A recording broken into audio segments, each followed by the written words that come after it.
السلام علیکم دوستو، کیسے ہیں آپ سب؟ میں زبینہ فیاض ایک بار پھر آپ کے ساتھ میں شروع کر رہی ہوں اللہ کے واسطے by Umaima Shafiq Qureshi episode number 8۔ اور شروع کرنے سے پہلے ہمیشہ کی طرح کہوں گی کہ اگر آپ میرے چینل پر نئے ہیں یا اپنے چینل کو سبسکرائب نہیں کیا تو پلیز چینل کو سبسکرائب کر لیں، بیل آئیکن کو ضرور دبا دیں، کمنٹ کر کے ضرور بتائیں کہ ناول آپ کو کیسا لگ رہا ہے، ساتھ ہی اپنے کانٹیکٹس میں شیئر ضرور کریں۔ تو چلیے ہم اس ناول کو آگے سٹارٹ کرتے ہیں۔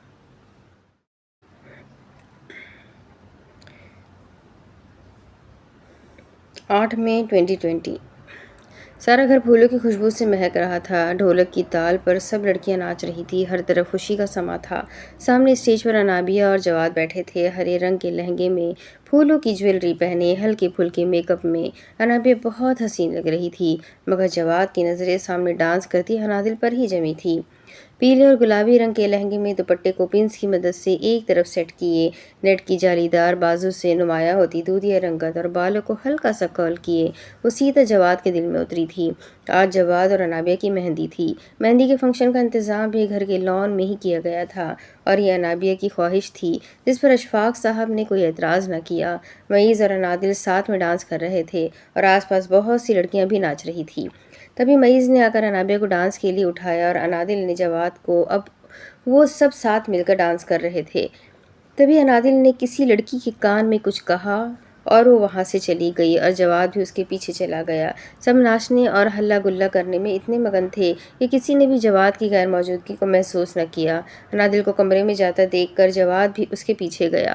انادل اپنا فون کمرے میں بھول گئی تھی۔ فون اٹھاتے ہی انادل نے شائستہ کی اتنی ساری مس کالز دیکھی جس پر اس نے غصے سے فون آف کر دیا۔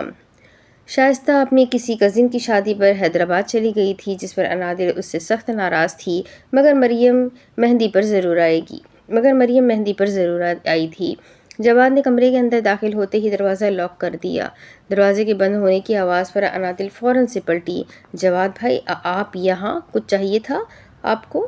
جواد کو اپنے کمرے میں دیکھ کر انادل کو حیرت کا شدید جھٹکا لگا۔ ہاں چاہیے تو صحیح، جواد معنی خیز لہجے میں کہتا انادل کے مزید قریب ہوا، جس پر انادل 2 قدم پیچھے ہٹی جبکہ اس کا دماغ اسے کچھ غلط ہونے کی سگنلز دے رہا تھا۔ مجھے کام ہے، میں چلتی ہوں، یہ کہہ کر انادل نے اپنے قدم دروازے کی جانب بڑھائے ہی تھے کہ جواد نے اسے بازو سے کھینچ کر اپنے قریب کیا۔ اس غیر متوقع حرکت پر انادل بوکھلا گئی۔ کیا کر رہے ہیں آپ؟ چھوڑیں مجھے۔ انادل نے خود کو اس کی گرفت سے آزاد کروانا چاہا مگر یہ اتنا بھی آسان نہ تھا۔ میری بات سنو دل، میں تم سے بہت محبت کرتا ہوں، میں نے اپنے دل کو بہت سمجھایا مگر یہ ماننے کو تیار ہی نہیں ہے، یہ صرف تمہیں چاہتا ہے۔ جواد کی بات سن کر انادل کے پیروں تلے زمین ہی نکل گئی۔ آج اس کی بہن کی مہندی تھی اور کل شادی، اور اس کی بہن کا ہونے والا شوہر اس سے اظہار محبت کر رہا تھا۔ دل دیکھو میری بات سنو، میں بہت چاہتا ہوں تمہیں، ہم شادی کر لیتے ہیں، مجھے کسی کی کوئی پرواہ نہیں، بس ایک بار تم ہاں کر دو۔ جواد کی بات پر انادل کے پورے بدن میں غصے کی لہر دوڑ گئی اور اس نے پوری قوت سے اپنا آپ جواد کی گرفت سے چھڑوایا اور ایک زوردار تماچا اس کے منہ پر دے مارا۔ چٹاخ! شرم نہیں آتی تمہیں میرے ساتھ اس قسم کی گفتگو کرتے ہوئے؟ اچھا ہوا جو آج ہی تمہاری اصلیت میرے سامنے آ گئی، تم جیسا گھٹیا شخص میری بہن کے قابل ہی نہیں ہے۔ انادل نے جواد کے منہ پر تھوکا تھا۔ تیری یہ جرأت کہ تم مجھ پر تھوکے؟ انادل کی اس حرکت پر وہ آپے سے باہر ہو گیا۔ جواد نے ایک جھٹکے سے انادل کو بستر پر دھکا دیا۔ آج میں تجھے تیری اوقات دکھاتا ہوں، یہ کہہ کر جواد نے انادل کا دوپٹہ کھینچ کر دور پھینکا۔ دوپٹے کو پنس کی مدد سے سیٹ کیا تھا، اس طرح کھینچنے سے کندھے سے اس کی شرٹ کے بازو کا کچھ حصہ بھی پھٹ چکا تھا۔ اب وہ اسے دھکا دیے اس پر جھکا تھا۔ اب وہ مکمل طور پر جواد کی گرفت میں تھی۔ چھوڑو مجھے، میں نے کہا چھوڑو۔ اب وہ مسلسل مزاحمتیں کرتی اپنا وجود چھڑانے کی ناکام کوشش کرنے لگی۔ کوئی ہے پلیز میری مدد کرے۔ انادل کی آواز ڈیک کی تیز آواز میں کہیں دب سی گئی تھی اور ویسے بھی تمام لوگ لان میں موجود تھے جس وجہ سے کوئی بھی اسے نہیں سن پا رہا تھا۔ تیری ہمت کیسے ہوئی مجھ پر تھوکنے کی؟ میں یہاں اظہار محبت کر رہا ہوں اور تو؟ جواد پر اس وقت شیطان سوار تھا، بلکہ وہ خود بھی کسی شیطان سے کم نہیں تھا۔ اس نے انادل کی دونوں کلائیاں تھام رکھی تھی، بہت زور سے پکڑنے کی وجہ سے کلائی میں پہنی ہوئی چوڑیاں بری طرح سے ٹوٹی تھی۔ چوڑیوں کے کچھ ٹکڑے انادل کے بازو میں پیوست ہو گئے۔ درد کی ایک شدید لہر اس کے جسم میں دوڑی۔ چوڑیاں صرف انادل کو ہی نہیں چبھی تھی بلکہ جواد کے ہاتھ میں بھی لگی تھی۔ درد کی وجہ سے جواد کی گرفت ایک لمحے کے لیے ڈھیلی پڑی تھی اور بس انادل نے اسی ایک لمحے کا فائدہ اٹھاتے ہوئے پوری قوت سے جواد کو پیچھے ڈھکیلا تھا۔ اب وہ بھاگتے ہوئے دروازے کی طرف گئی۔ اس نے فوراً دروازہ کھولا اور باہر کی جانب بھاگی۔ جواد بھی اس کے پیچھے بھاگا تھا۔ وہ اپنا لہنگا سنبھالتی اندھا دھند لاؤنج کی طرف بھاگی تھی۔ سامنے ذیشان اور اشفاق صاحب بات کرتے ہوئے آ رہے تھے۔ انادل کو اس حالت میں دیکھ کر ان دونوں کو ہی سکتہ ہوا۔ بکھرے ہوئے بال، اجڑی ہوئی حالت اور ایک کندھے سے نیم برہنہ ہوتا بازو۔ ذیشان نے فوراً سے نظریں پھیر لی۔ اشفاق صاحب نے آگے بڑھ کر اسے اپنی چادر اڑائی۔ وہ ان کے گلے لگ کر پھوٹ پھوٹ کر رو دی۔ انادل کی حالت چیخ چیخ کر اس پر بیتے ظلم کی داستان سنا رہی تھی۔ دل کیا ہوا؟ کس نے یہ سب؟ اشفاق صاحب نے بہت مشکل سے الفاظ ادا کیے۔ جواد بھی انادل کے پیچھے لاؤنج میں آیا تھا۔ سامنے ذیشان اور اشفاق صاحب کو دیکھ کر وہ خوفزدہ ہو گیا۔ جواد کو دیکھ کر انادل نے اس کی طرف اشارہ کیا۔ کچھ بولنے کی سخت اب کہاں تھی اس میں۔ انادل کے اشارہ کرنے کی دیر تھی۔ ذیشان نے آگے بڑھ کر جواد کو گریبان سے پکڑا تھا۔ اب وہ اسے زمین پر دھکا دیے مسلسل اس کو لاتوں اور ہاتھوں سے مار رہا تھا۔ تیری ہمت کیسے ہوئی میری بہن کی طرف دیکھنے کی؟ ذیشان غصے سے پاگل ہو چکا تھا۔ بیٹا تم ٹھیک ہو نا؟ کچھ ہوا تو نہیں نا؟ اشفاق صاحب کی بات پر انادل نے نفی میں سر ہلایا۔ وہ ان کی بات میں چھپے ہوئے مفہوم کو اچھی طرح سمجھ چکی تھی، جس پر اشفاق صاحب نے اللہ کا شکر ادا کیا۔ کرن مہندی کا تھال لینے گھر کے اندر آئی تھی اور سامنے کا منظر دیکھ کر اس کی آنکھیں کھل گئی۔ وہ معیز اور ذیشان کی خالہ زاد کے ذن تھی۔ وہ بھاگ کر باہر کی طرف گئی۔ وہ اندر ذیشان بھائی جواد بھائی کو مار رہے ہیں۔ کرن نے باہر آتے ہی اعلان کیا تھا، جس پر سب گھر گھبرا کر اندر کی جانب بھاگے۔ اب دیکھتے ہی دیکھتے سارا خاندان اندر جمع ہو چکا تھا۔ جواد کے ماں باپ نے آ کر اسے ذیشان کی گرفت سے چھڑوایا تھا۔ ذیشان کسی صورت جواد کو بخشنے کا ارادہ نہیں رکھتا تھا۔ معیز نے بہت مشکل سے اسے روکا تھا۔ میں تجھے چھوڑوں گا نہیں، تو نے دل کی طرف دیکھا بھی کیسے؟ ذیشان کا چہرہ غصے سے لال تھا۔ غصہ تو معیز کو بھی بہت تھا، مگر اس نے اپنے غصے پر قابو پایا تھا۔ تمہیں کیوں اتنی آگ لگ رہی تھی؟ کہیں اس نے تمہیں بھی تو اپنی خوبصورتی کے جال میں پھنسا نہیں رکھا؟ جواد کی بات پر تمام گھر والوں کے چہرے غصے سے سرخ ہوئے۔ بکواس بند کرو۔ ذیشان کو چھوڑ کر اب معیز جواد پر جھپٹا تھا۔ یہ بکواس نہیں، سچ ہے، یہ لڑکی تو ہے ہی بد کردار۔ جواد نے اپنی زبان سے زہر اگلا تھا، جس پر انادل تڑپ اٹھی تھی۔ سب گھر والوں کے بعد اب انابیہ بھی اندر داخل ہوئی تھی۔ انابیہ کو دیکھ کر جواد بھاگ کر اس کی طرف گیا تھا۔ بیا، اچھا ہوا تم آ گئی۔ دیکھو اپنی بہن کے کرتوت، یہ تو کب سے میرے پیچھے پڑی ہے۔ حالانکہ میں نے اسے سمجھایا بھی کہ میں تم سے محبت کرتا ہوں اور تم سے ہی شادی کرنا چاہتا ہوں، مگر یہ لڑکی تو میرے پیچھے ہی پڑ گئی کہ میں تمہیں چھوڑ کر اس سے شادی کر لوں، اور آج اسی نے مجھے اپنے کمرے میں بلایا تھا اور پھر میرے ساتھ۔ جواد ایک لمحے کے لیے خاموش ہو گیا، جبکہ انادل نے کرب سے اپنی آنکھیں موند لیں۔ وہ اپنی صفائی میں بہت کچھ کہنا چاہتی تھی، مگر اس کی زبان نے اس کا ساتھ نہ دیا۔ چھی، آگے تو مجھے کہتے ہوئے بھی شرم آ رہی ہے۔ انادل نے نظر اٹھا کر ارد گرد دیکھا۔ آج جو بے قصور ہوتے ہوئے بھی مجرم بنی تھی، وہ ساری دنیا کے سامنے تو مجرم بن سکتی تھی، مگر اپنی بہن کے سامنے ہرگز نہیں۔ اب وہ مزید یہاں نہیں رک سکتی تھی۔ اس میں اتنی ہمت نہ تھی کہ وہ اپنی بہن کی آنکھوں میں اپنے لیے نفرت دیکھے۔ اس کے قدم خود بخود آگے اٹھے تھے۔ اب وہ بھاگتی ہوئی اپنے کمرے میں گئی تھی۔ عنایہ اور مریم اس کے پیچھے بھاگے تھے۔ بیا، میری بات کا یقین کرو، اس نے مجھے ورگلانے کی بھرپور کوشش کی، مگر جب میں نے انکار کیا تو اس نے جان بوجھ کر اپنی یہ حالت بنا لی۔ بیا، تم سن رہی ہو نا؟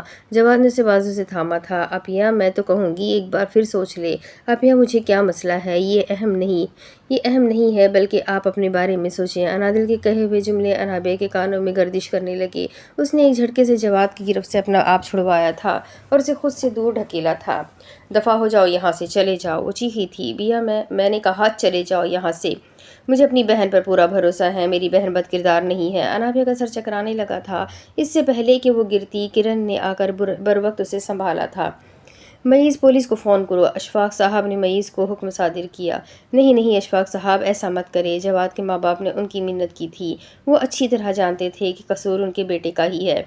میں شرمندہ ہوں جو کچھ بھی ہوا۔ نزرت بیگم نے سر جھکائے شرمندگی سے کہا، ٹھیک ہے، پھر آپ اپنے بیٹے کو لے کر یہاں سے تشریف لے جائیں۔ اشفاق صاحب نے اپنے گھر کی عزت کو تھانہ کچہری میں نیلام نہیں کر سکتے تھے۔ چلو۔ نزرت بیگم جواد کو گھسیٹتے ہوئے وہاں سے لے گئی۔ ان کے ساتھ ساتھ آہستہ آہستہ تمام مہمان بھی جانے لگے۔ اب صرف چند قریبی رشتے دار ہی باقی رہ گئے تھے۔ انابیہ سر جھکائے صوفے پر بیٹھی تھی، جبکہ آنسو مسلسل آنکھوں سے بہہ رہے تھے۔ ہائے بیچاری انابیہ، اب کون کرے گا اس سے شادی؟ شگفتہ بیگم جو مسرت بیگم کی بہن تھی، انہوں نے مصنوعی افسردگی سے کہا۔ آخر اس لڑکی سے کون شادی کرتا ہے جس کا ہونے والا شوہر ایک رات پہلے ہی اس کی بہن کے ساتھ؟ شگفتہ بیگم نے ایک بار پھر ان کے زخموں پر نمک چھڑکا تھا، جس پر انابیہ نے سختی سے آنکھیں میچ لی۔ بس کر دے آپ، یہ وقت نہیں ہے ان باتوں کا۔ ذیشان چاہ کر بھی خاموش نہ رہ سکا۔ مجھے چپ کروانے سے کیا ہوگا؟ حقیقت تو یہی ہے نا۔ اب بیچاری ساری زندگی اپنی بہن کا کیا بھگتے گی؟ دل نے کچھ نہیں کیا، اس نے تو مجھے کئی بار جواد کے بارے میں بتایا تھا، مگر میں ہی نہیں سمجھ سکا۔ معیز نے انادل کی حمایت کی تھی، جس پر شگفتہ بیگم منہ بنا کر خاموش ہو گئی۔ بیٹا مجھے معاف کر دو، میں تمہارے لیے ایک اچھے ساتھی کا انتخاب نہیں کر سکا۔ اشفاق صاحب نے شرمندگی سے آگے بڑھ کر انابیہ کے سر پر ہاتھ رکھا تھا، جس پر اس نے ان کا ہاتھ پکڑ کر نفی میں سر ہلایا تھا۔ اور آپ بالکل فکر نہ کریں بہن، انابیہ کی شادی ہوگی، بلکہ آج ہی ہوگی۔ ان کی بات سن کر سب نے حیرت سے ان کی طرف دیکھا۔ میری ہمیشہ سے خواہش تھی کہ انابیہ میری بیٹی بن کر اسی گھر میں رہے، مگر پھر اچانک یہ رشتہ اور مسرت کی ضد نے مجھے بے بس کر دیا۔ مگر آج میں کسی کی نہیں سنوں گا۔ انابیہ کا نکاح آج ہی ہوگا، بلکہ ابھی ہوگا۔ بیٹا تمہیں کوئی اعتراض تو نہیں ہے نا؟ اشفاق صاحب کی بات پر انابیہ نے نفی میں سر ہلایا۔ وہ ان کے باپ کی جگہ تھے، اور بھلا انابیہ انہیں کیسے انکار کر سکتی تھی؟ معیز تم مولوی صاحب کو فون کرو۔ وہ سب تو ٹھیک ہے، مگر نکاح ہوگا کس سے؟ معیز کے سوال پر سب گھر والوں نے بھی اشفاق صاحب کی طرف دیکھا تھا۔ وہ سب بھی یہی سوال پوچھنا چاہتے تھے ذیشان سے۔ ذیشان کا نام سن کر جہاں سب گھر والوں کو سکتہ ہوا تھا، وہیں پر ذیشان گرتے گرتے بچا تھا، جبکہ انابیہ کو بھی شدید جھٹکا لگا تھا۔ وہ انکار کرنا چاہتی تھی، مگر اس میں اتنی ہمت نہ تھی کہ وہ اشفاق صاحب کو انکار کر سکے۔ اسے اپنے دل کو سمجھا لیا تھا کہ ذیشان خود ہی انکار کر دے گا۔ ذیشان تمہیں کوئی اعتراض تو نہیں؟ ذیشان صاحب تو کسی اور ہی دنیا میں تھے۔ معیز کی کوہنی مارنے پر وہ ہوش میں واپس آیا۔ کوئی اعتراض ہے تمہیں؟ اشفاق صاحب کا لہجہ سخت تھا، وہ کسی صورت انکار نہیں سننا چاہتے تھے۔ مجھے ہاں نہیں۔ ذیشان کو خود سمجھ نہیں آ رہا تھا کہ وہ آخر بول کیا رہا ہے۔ مجھے اعتراض ہے، اور میں ہرگز یہ شادی نہیں ہونے دوں گی۔ ذیشان کو اس وقت اپنی ماں کسی ویرن سے کم نہیں لگی تھی۔ یہ کہہ کر وہ تن فن کرتی اپنے کمرے میں چلی گئی، اور شگفتہ بیگم بھی ان کے پیچھے آئی تھی۔ یہ کیا بیوقوفی ہے مسرت؟ انہوں نے کمرے میں آتے ہی ناراضگی سے کہا۔ میں ہرگز بھی ان تینوں بہنوں میں سے کسی کو بھی اپنی بہو نہیں بناؤں گی۔ مسرت بیگم نے انہیں اپنا فیصلہ سنایا۔ پاگل مت بنو، انابیہ باقی دونوں سے مختلف ہے، پوری زندگی دب کے رہے گی اور چپ چاپ سارے گھر کے کام بھی کرتی رہے گی، اور تمہارا بیٹا بھی تمہارے قابو میں رہے گا۔ کہیں باہر سے بہو لاؤ گی تو نہ جانے وہ لڑکی کیسی ہوگی، کہیں ذیشان کو تم سے دور ہی نہ کر دے۔ شگفتہ بیگم کی بات پر وہ گہری سوچ میں پڑ گئی۔ اور سب سے اہم بات، بزنس میں ان تینوں بہنوں کا بھی حصہ ہے۔ اگر انابیہ تمہاری بہو بن جاتی ہے تو اس کا حصہ بھی ذیشان کے پاس ہی آئے گا۔ مسرت بیگم کو اپنی بہن کی بات ٹھیک لگی تھی۔ بالآخر نہ چاہتے ہوئے بھی مسرت بیگم نے حامی بھر لی۔ مریم اور عنایا کمرے کا دروازہ بجا بجا کر تھک چکی تھی، مگر انادل تو دروازہ کھولنے کا نام ہی نہیں لے رہی تھی۔ میرے خیال سے اسے کچھ دیر کے لیے اکیلا چھوڑ دینا ہی بہتر ہے۔ مریم کی بات پر عنایا نے اس بات میں سر ہلایا۔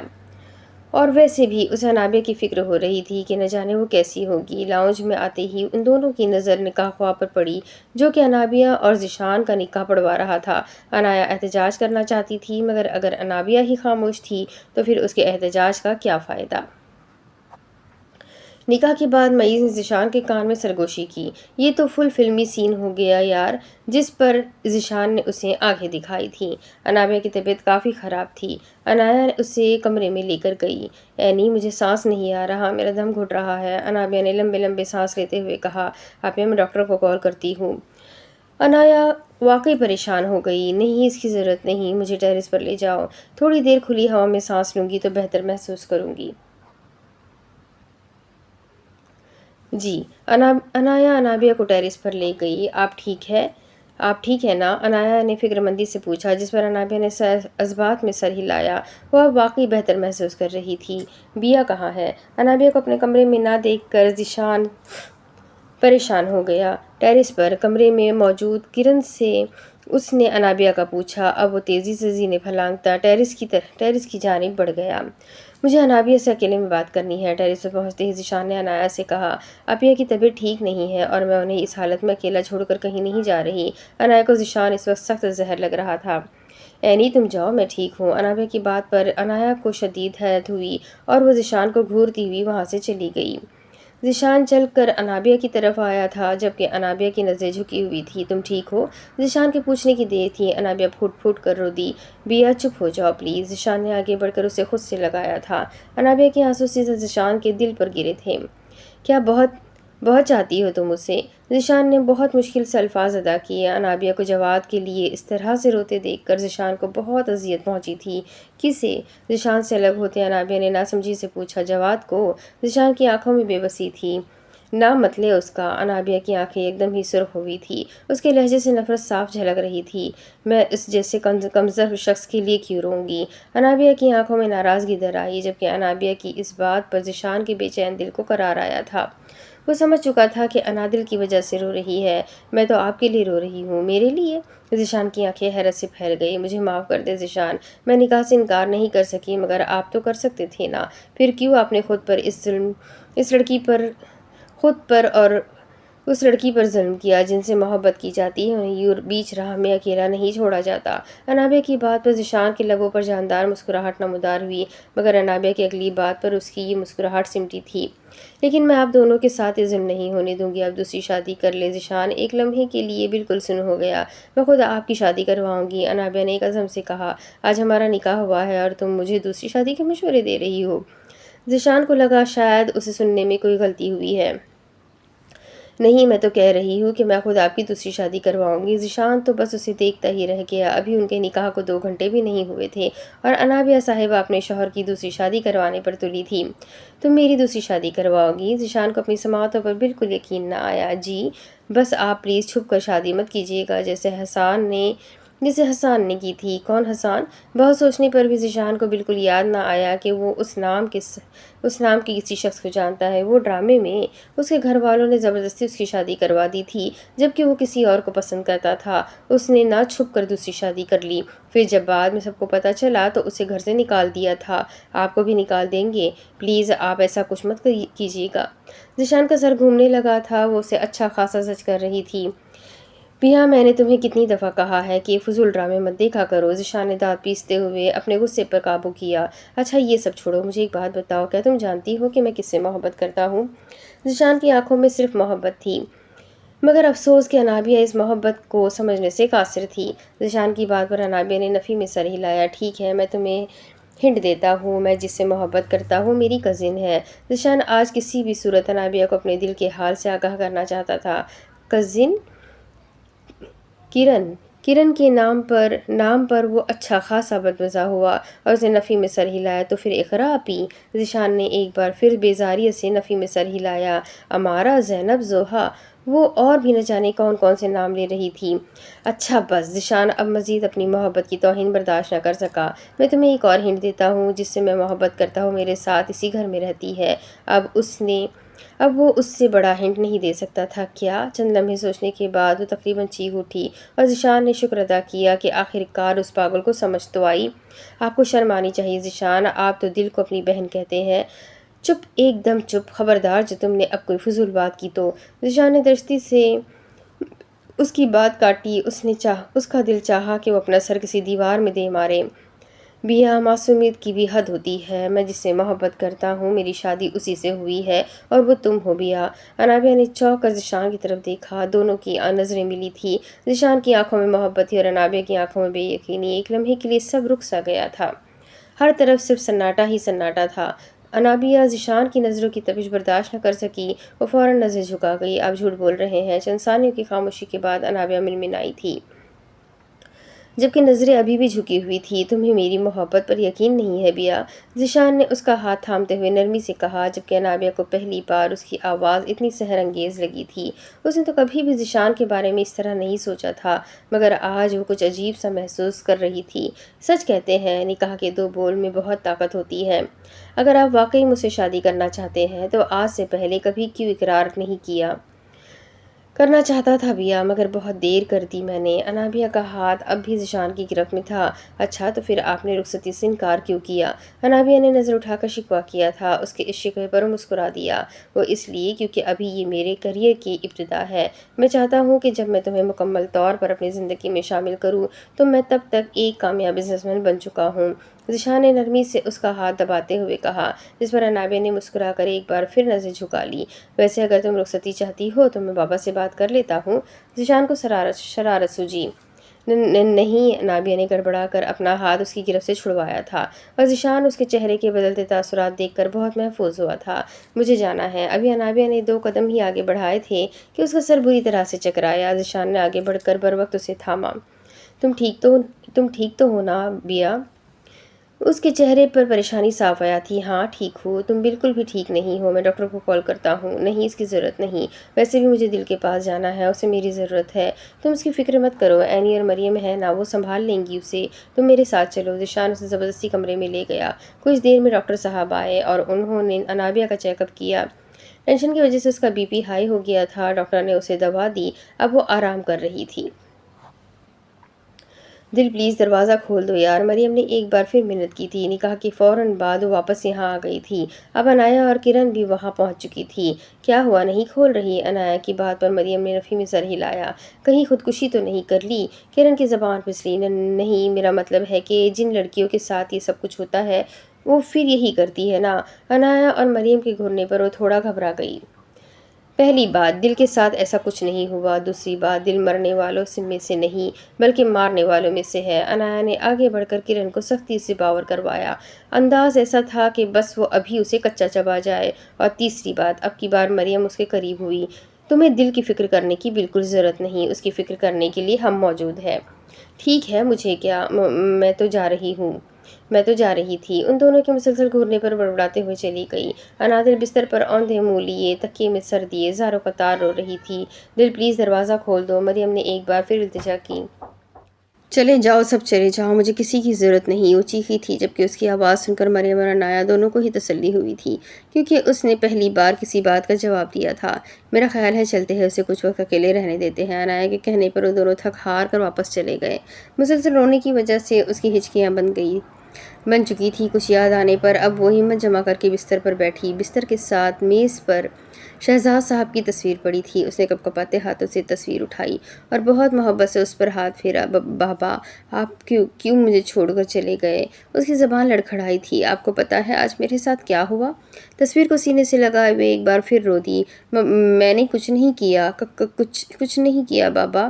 تصویر کو اپنی گود میں رکھے پاگلوں کی طرح اپنے باپ کو یقین دلانے لگی۔ آپ کیوں مجھے چھوڑ کر چلے گئے؟ کیوں؟ اگر آپ آج یہاں ہوتے تو میرے ساتھ یہ سب نہ ہوتا۔ میں اس تہمت کے ساتھ زندہ نہیں رہ سکتی بابا، میں نہیں رہ سکتی۔ میں اپنی بہن کی آنکھوں میں اپنے لیے نفرت نہیں دیکھ سکتی۔ رونے کی وجہ سے ایک بار پھر اس کی ہچکیاں بن چکی تھی۔ میں کیا کروں بابا، میں کیا کروں؟ وہ اپنے ہاتھوں سے اپنا سر پکڑے مسلسل رو رہی تھی۔ بیٹا، اللہ کے لیے کچھ بھی ناممکن نہیں، وہ معجزے کرتا ہے، اور معجزے کی زندہ مثال قرآن کی صورت میں قیامت تک موجود رہے گی۔ اپنے باپ کی کہی ہوئی بات آج اس کے کانوں میں گونجنے لگی۔ وہ ایک دم سے چونکی اور اپنے آنسو صاف کیے۔ بابا، آپ اللہ سے کہیں نا کہ وہ کوئی معجزہ کر دے، اس کے لیے تو کچھ بھی ناممکن نہیں۔ اسے کہیں نا میرے ماتھے سے یہ داغ ہٹا دے۔ اب وہ مکمل طور پر تصویر پر جھکی تھی۔ بابا پلیز اللہ سے کہیں نا، آپ تو بہت نیک تھے نا، پلیز کہیں نا۔ پورے کمرے میں اس کی سسکیوں کی آواز گونجی تھی۔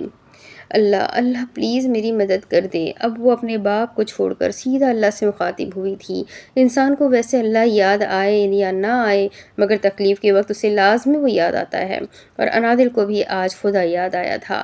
میں مانتی ہوں کہ میں بہت گنہگار ہوں، مگر تو میرا بھی تو رب ہے نا، اے میرے رب مجھے معاف کر دے۔ اب وہ اوپر چھت کی طرف دیکھے مسلسل التجا کر رہی تھی۔ اچھا ٹھیک ہے، ہم ڈیل کر لیتے ہیں، ہاں ہم ڈیل کر لیتے ہیں۔ میں ساری زندگی تیری عبادت کروں گی، نمازیں پڑھوں گی، روزے بھی رکھوں گی، خیرات بھی کروں گی، بس تو میرے ماتھے سے یہ بدکرداری کا داغ ہٹا دے۔ اب وہ اپنے آنسو صاف کیے اللہ سے سودا کر رہی تھی۔ اللہ جی پلیز پلیز، ایک بار پھر ہچکیاں بن چکی تھی۔ اسے سانس لینے میں مشکل ہو رہی تھی، مگر وہ پھر بھی التجائے کر رہی تھی، کوئی معجزہ ہی کر دے، اے میرے رب کوئی معجزہ کر دے۔ اس رات وہ اللہ سے معجزے کی بھیک مانگ رہی تھی، ایسا معجزہ جس سے اس کی پاکیزگی ثابت ہو جائے۔ اسے انادل کی پاکیزگی تو ثابت نہیں ہوئی تھی، مگر کچھ ایسا ضرور ہوا تھا جس نے انادل کی روح تک کو جھنجھوڑ کر رکھ دیا، کچھ ایسا جو اسے اللہ کے قریب لے گیا۔ اس رات صرف انادل ہی نہیں سسک رہی تھی، کوئی اور بھی تھا جس کی سسکیوں نے عرش تک کو ہلا دیا، وہ تھا شایان میر۔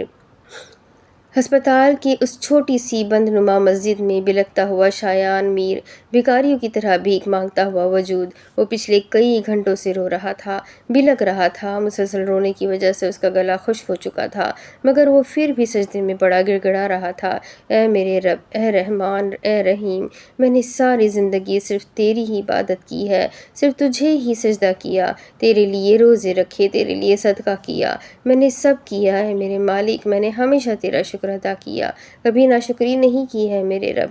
آج میں تجھ سے اپنی ماں کی زندگی کی بھیک مانگتا ہوں۔ وہ سجدے میں گڑ گڑا رہا تھا، اے اللہ مجھ پر رحم کر، تو جانتا ہے اس پوری دنیا میں میری ماں کے سوا کوئی نہیں، میں اس سے بہت محبت کرتا ہوں، مجھ پر رحم کر اے میرے مالک، میری ماں کو بچا لے، میں وعدہ کرتا ہوں ساری زندگی سجدے میں پڑا رہوں گا، ساری زندگی تیرا احسان مند رہوں گا۔ وہ زمین پر ناک رگڑتے بھیک مانگ رہا تھا، تبھی ارمان نے آ کر اس کا کندھا تھپ تھپایا تھا۔ وہ ایک دم سے سجدے سے اٹھا تھا۔ تو کیا ہوا، امی ٹھیک ہے نا؟ اس نے گھبرا کر پوچھا، جبکہ دل بہت بے چین تھا۔ ڈاکٹر تمہیں بلا رہے ہیں، ارمان نے اس سے نظریں چرائی تھی، جبکہ شایان نے اس کے تاثرات پر بالکل توجہ نہ دی، اسے اس وقت صرف اپنی ماں کی فکر تھی۔ وہ ایک جھٹکے سے اٹھا تھا اور فوراً سے باہر کی جانب بھاگا۔ ارمان بھی اس کے پیچھے گیا تھا۔ کیا ہوا، میری ماں ٹھیک ہے؟ میری ماں ٹھیک ہے نا؟ آنکھوں میں امید کی کرن لیے اس نے ڈاکٹر سے پوچھا تھا، جبکہ ڈاکٹر کی نظریں جھکی ہوئی تھی۔ کیا ہوا، آپ کچھ بولتے کیوں نہیں ہیں؟ شایان کا دل ایک لمحے کے لیے بند ہوا۔ آئی ایم سوری مسٹر شایان، شی از نو مور۔ شایان کے قدم لڑکھڑائے تھے، اسے لگا جیسے کسی نے اسے جلتے کوئلوں پر ڈھلا کھڑا کیا ہو۔ سعد اور ارمان دونوں نے بر وقت اسے سنبھالا تھا۔ جھوٹ، میری ماں کو کچھ نہیں ہو سکتا۔ وہ کسی بھپرے ہوئے بھیڑیے کی طرح ڈاکٹر پر جھپٹا تھا۔ ارمان اور سعد نے بہت مشکل سے اسے روکا۔ آپ پلیز سنبھالیں انہیں، ڈاکٹر یہ کہہ کر چلا گیا۔ نہیں، ایسا نہیں ہو سکتا۔ وہ زمین پر بیٹھتا چلا گیا۔ اب وہ بچوں کی طرح دہاڑے مار کر رو رہا تھا۔ ارمان اور سعد نے اسے سنبھالنے کی بھرپور کوشش کی، مگر شایان کو سنبھالنا اتنا آسان نہ تھا۔ وہ روتے روتے تھک چکی تھی، اس کا سر اب پھٹنے کے قریب تھا۔ ہاں تو کیوں میری مدد کرے گا؟ تو کیوں میرے لیے معجزے کرے گا؟ تو میرا خدا تھوڑی ہے، تو صرف انہی کا خدا ہے جو تیری عبادت کرتے ہیں۔ سب جھوٹ بولتے ہیں، بابا بھی جھوٹ بولتے تھے، شائستہ بھی جھوٹ بولتی ہے، اللہ کوئی معجزہ نہیں کرتا، اور نماز میں کوئی کشش نہیں ہے۔ وہ چیخی تھی، تو نہ کر میری مدد، میں جانتی ہوں کہ مجھے کیا کرنا ہے۔ ایک عزم کے ساتھ وہ بستر سے اٹھی تھی، جبکہ چادر ابھی بھی اچھی طرح اوڑھی ہوئی تھی۔ اب وہ اٹھ کر بالکل شیشے کے سامنے کھڑی ہوئی، جبکہ آنکھیں رونے کی وجہ سے سرخ ہو چکی تھی۔ آج پہلی بار اسے اپنی خوبصورتی سے نفرت ہوئی تھی۔ اب وہ اپنا کپکپاتا ہاتھ اپنے چہرے کے ہر عضو پر پھیر رہی تھی، کبھی ہونٹ، کبھی آنکھیں اور کبھی گال۔ یہ سب کچھ اس چہرے کی وجہ سے ہوا ہے نا؟ تو ٹھیک ہے، آج میں چہرہ ہی مسخ کر دوں گی۔ انادل نے بے دردی سے اپنے آنسو صاف کیے اور کمرے کا دروازہ کھول کر باہر کی جانب بڑھ گئی۔ اب وہ تیز قدم اٹھاتی کچن کی جانب بڑھ گئی۔ کچن میں پہنچتے ہی اس نے سامنے پڑا چاقو اٹھا لیا۔ اب وہ چاقو کو اپنے چہرے کے قریب لے گئی۔ مما کہتی ہے سکون صرف اور صرف نماز میں ہے، اور تمام مشکلات کا حل صرف اور صرف قرآن میں ہے، اور مما کہتی ہے قرآن پڑھنے سے بھی سکون ملتا ہے۔ اس سے پہلے کہ وہ خود کو کوئی نقصان پہنچاتی، ایک بچے کی آواز اس کی سماعتوں سے ٹکرائی۔ اس نے وہ چاقو فوراً سے چادر کے اندر چھپا لیا۔ اب وہ پلٹی تھی۔ دل آپی، آپ یہاں؟ وہ اصل میں گھر میں شادی ہو رہی ہے نا، اس لیے ہم نے سوچا کہ ہم کچن میں آ کر سبق یاد کر لیتے ہیں۔ وہ ان کے مالی کے بیٹے تھے، ایک بچہ تقریباً 12 سال کا تھا اور دوسرا تقریباً 7 سال کا۔ بڑے بچے کے ہاتھ میں سپارہ تھا اور وہ اپنے چھوٹے بھائی کو نصیحت کر رہا تھا۔ انادل مرے قدم اٹھاتی ان بچوں تک آئی اور 12 سالہ بچے کے سامنے زمین پر گھٹنوں کے بل بیٹھ گئی، اور اس نے بہت پیار سے اس کا دایاں گال تھپتھپایا۔ آپ کی مما جھوٹ بولتی ہے، نہ تو نماز پڑھنے سے سکون ملتا ہے اور نہ ہی قرآن پڑھنے سے۔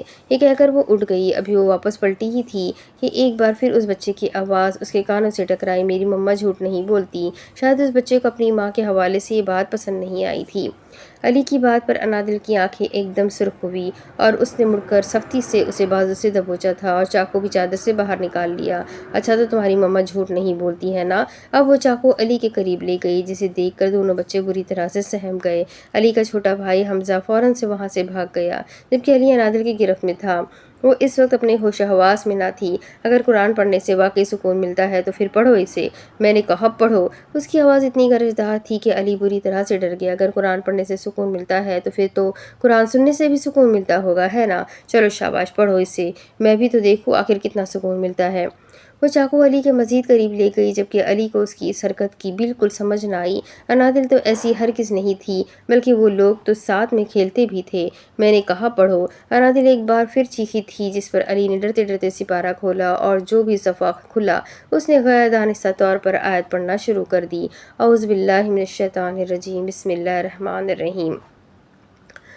یا ایھا النبی قل اللہ، ان کی تو زیر زبر سمجھ نہیں آتی مجھے۔ سورہ الاحزاب آیت نمبر 59۔ آیت پڑھنے کے بعد اس نے نظر اٹھا کر انادل کی طرف دیکھا۔ ملا تمہیں سکون؟ ہاں بولو، ملا تمہیں سکون؟ اب وہ علی کو جھنجھوڑ کر پاگلوں کی طرح اس سے پوچھ رہی تھی، جس پر علی نے ڈرتے ہوئے اس بات میں سر ہلایا، اس امید کے ساتھ کہ شاید اب اسے انادل کی گرفت سے رہائی مل جائے گی۔ مگر انادل کی گرفت تو مزید سخت ہو گئی تھی۔ کیسے ملا تمہیں سکون؟ ہاں بولو، کیسے؟ مجھے تو نہیں ملا۔ تو پھر تمہیں کیسے؟ بتاؤ مجھے، کیا سمجھ آئی تمہیں؟ ہاں بولو، مجھے بھی بتاؤ۔ وہ ایک بار پھر پھوٹ پھوٹ کر رو دی۔ علی کو انادل کا اس طرح سے رونا بالکل برداشت نہ ہوا۔ اسے اپنی ماں کی کہی ہوئی بات یاد آئی کہ قرآن کو ترجمے سے پڑھنا چاہیے۔ اس کے ہاتھ میں ترجمے والا سپارہ تھا، وہ بچہ تھا۔ اسے لگا کہ انادل کو سکون چاہیے۔ اب اگر اسے قرآن سننے سے سکون نہیں مل رہا تھا تو شاید ترجمہ سننے سے مل جائے۔ یہ سوچتے ہی علی نے جو آیت پڑھی تھی، اس نے اس آیت کا ترجمہ پڑھنا شروع کر دیا۔ اے نبی، اپنی بیویوں سے اور اپنی صاحبزادیوں سے اور مومن عورتوں سے کہہ دو کہ وہ اپنے اوپر اپنی چادریں لٹکا لیا کرے، اس سے بہت جلد ان کی شناخت ہو جایا کرے گی، پھر نہ ستائی جائے گی، اور اللہ تعالیٰ بخشنے والا مہربان ہے۔ آیت سننے کی دیر تھی، انادل کے ہاتھ سے چاقو گرا تھا، اس کی گرفت ایک دم ڈھیلی پڑی تھی۔ اس نے آگے بڑھ کر اس بچے کے ہاتھ سے سپارہ جھپٹا تھا۔ مطلوبہ آیت کے ملنے پر وہ کپکپاتے ہاتھوں کے ساتھ انگلی رکھے آیت کا ترجمہ پڑھ رہی تھی۔ تم نے جان بوجھ کر یہ آیت پڑھی ہے نا؟ اب وہ علی کی طرف دیکھ کر پوچھ رہی تھی۔ نہیں آپی، میں نے تو ایسے ہی کوئی بھی صفحہ کھول کر آیت پڑھ دی۔ انادل کا سر چکرانے لگا تھا۔ وہ آیت نہیں تھی، وہ سیسا تھا جو پگھلا کر اس کے کانوں میں ڈالا گیا تھا۔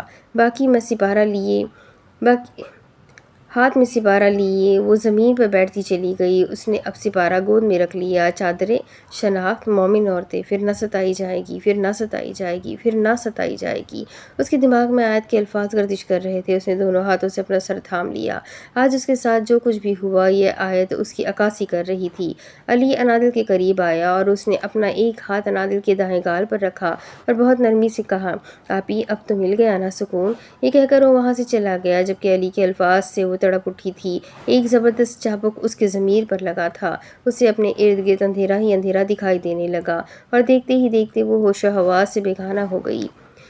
دل کیا ہوا تمہیں؟ مریم بھاگ کر اس کی طرف آئی تھی۔ وہ انادل کو کمرے میں دیکھنے گئی تھی، مگر اسے وہاں نہ پا کر وہ پریشان ہو گئی اور بھاگ کر باہر لاؤنج میں آئی۔ اب وہ پاگلوں کی طرح اسے ادھر ادھر ڈھونڈ رہی تھی۔ تبھی اس کی نظر کچن میں بے ہوش انادل پر پڑی۔ وہ بھاگ کر اس تک آئی۔ اس نے انادل کو اٹھانے کی کوشش کی، مگر وہ ہوش میں نہ آئی۔ اس نے شور مچا کر سب گھر والوں کو اکٹھا کیا۔ تھوڑی دیر میں سب وہاں موجود تھے۔ مئیز انادل کو اٹھا کر کمرے میں لے گیا۔ بے ہوش ہونے کے باوجود بھی اس نے ایک ہاتھ سے بہت مضبوطی سے سپارہ تھام رکھا تھا۔ اب اس کے آگے کی کہانی میں آپ کو اگلی ویڈیو میں سناتی ہوں کہ آگے کیا ہوگا۔ یہ جاننے کے لیے میرے ساتھ بنے رہیں۔ ویڈیو کو لائک کریں، چینل کو سبسکرائب کریں، بیل آئیکن کو ضرور دبائیں، کمنٹ کر کے ضرور بتائیں کہ آپ کو ناول کیسا لگ رہا ہے، ساتھ ہی اپنے کانٹیکٹ میں شیئر ضرور کریں۔ تو چلیں ملتے ہیں اگلی ویڈیو میں، تب تک کے لیے اپنا خوب سارا خیال رکھیں، مجھے بھی دعاؤں میں یاد رکھیں۔ اللہ حافظ۔